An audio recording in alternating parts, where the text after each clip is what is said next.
touchdown.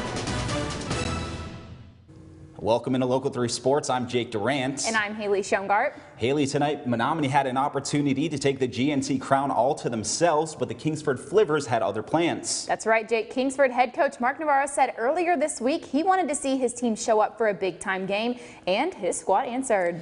Let's head to the historic Walton Blesh Stadium for our game of the week between Kingsford and Menomonie. Aiden Belisle going to get the party started. He's been playing like a man possessed all year. He knifes his way into the end zone for 6. It's 7-0 Maroons. The Flivers answer. No Nick Nora for the rest of the season, but like any good team, they got guys ready to step up. Cole Belisle receives the kickoff. He does not hesitate, finds the seam, hits the turbo button, and he's outrunning everybody for the touchdown. We're tied up at 7. Belisle was not done. Kingsford going to take the lead here. Belisle with the handoff gets the nice cutback and stiff arm combo to get free. He darts to the promised land. He'll lean in like an all-class sprinter. It's 14-7 Flivers. Let's jump to the fourth quarter. Things getting tight late. Tied up at 27. Flivers on the 5-yard line with 5 seconds remaining. Michael Meneguzzo scrambling. He finds Brody Kopp over the middle for the game-winning touchdown. Kingsford tops Menomonie 34-27 in an instant classic to win a share of the GNC title.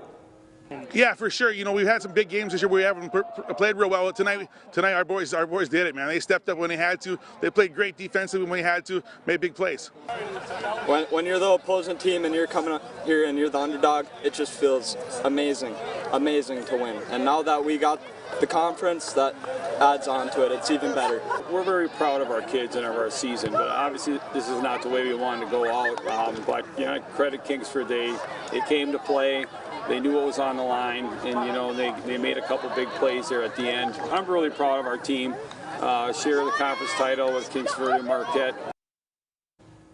Another big matchup tonight, this time in Marquette County. The Negaunee Miners traveled to take on crosstown rival Westwood. 2 words for this play: Zach Carlson. He gets the snap and he's going to find the outside. He turns on the Jets, and just like the last 8 weeks, he is going to be in for 6. Patriots lead 6-0. On to the second quarter, Zach Beckman this time in the shotgun, and he sends that one to Marcus Bowes for another Patriots score. Westwood leads 12-0. Less than a minute later, Miners looking to get the ball moving here. Gerald Johnson showing off his arm. He connects with Philip Nelson, who says, "See you later." He's going to run it in to get the Miners on the board. Westwood will take this one home 32-14, a big and long time in the making accomplishment, according to Patriot head coach Scott Sturgula. Tell you what, my hat's off to Negaunee. We knew it was going to be a battle, but you got to give credit to our kids. We made some really big plays. Zach Carlson, Marcus Bowes had one heck of a game for us. Zach Beckman, and then you got to give full credit to our offensive line. You know, they opened up the holes for our backs. Our backs hit them. You know, and I tell you what, I couldn't be more proud of our kids. It's the first time since 1992 a Westwood football team has won a conference championship. And so it's a feather in our kids' caps, a feather in our coaches' caps, and I'm really, really proud of our kids.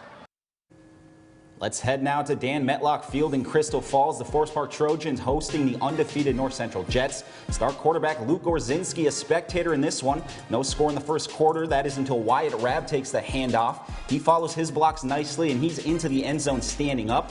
That's going to make it 8-0 Jets. Let's go now to the second quarter. Rabb again. He's patient as the seas part. He's going to cross the goal line for his second touchdown of the game. That'll make it 21-0 North Central. Trojans looking to get something going. Will Curtis going to toss one up to Sam McKissick. Nice connection there between the juniors. But a few plays later with the Trojans on the 1-yard line, the snap will be fumbled. The Jets going to recover the ball in the end zone for the touchback. The Jets continue to dominate as they take out Forest Park 42-0. And let's head to Ishpeming, where the Hematites hosted Bark River Harris in a battle for the Westpac Iron Division Championship. We will pick up in the second half. Broncos up 12-0. Ethan Ives takes the snap. He drops back and is going to send that one to Logan Getzloff. Right on the numbers, Bark River now leads 20-0. Hematites now have the ball. It is 3rd and 10. Logan Herkman takes the snap, looks around, sends it down the field, but that ball finds the hands of Trevor Lippens. He's going to give Ishpeming the Uno reverse card action on that play to run it in for 6. Broncos now lead 26-0. Fourth quarter, the blue and white looking to get some momentum here. Ethan Corp drops back and sends one to Herkman for the Hematite first down. The Broncos will take this one home and secure their spot in the playoffs as they shut out Ishpeming 26-0. Let's head now to Dickinson County, where the Iron Mountain Mountaineers hosted the Manistee Emeralds. Mountaineers on the 1-yard line. Joe Calavecchi with the handoff to Brandon Farah. He's going to drive it in for 6. Mountaineers lead 6-0. Iron Mountain gonna with the ball again. Calavecchi gonna roll back and send a dot to Luke Decker, who makes the sitting catch.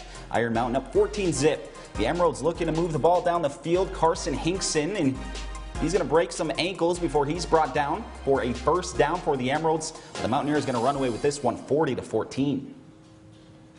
And off to Gwinn we go. The Modeltowners, they hosted the Houghton Gremlins tonight. Camden Markham takes a snap, steps back. He launches it down the field. It is going to find the hands of Schaefer Evans. Gremlins with the ball back. It's Markham to Gorbick Carlson, and he is G-O-N-E, gone to the end zone, really showing off his speed here. The Gremlins, they are going to lead 12-0. Houghton going to get the ball back. Guess who? Markham showing off his arm again to Carlson down in the end zone.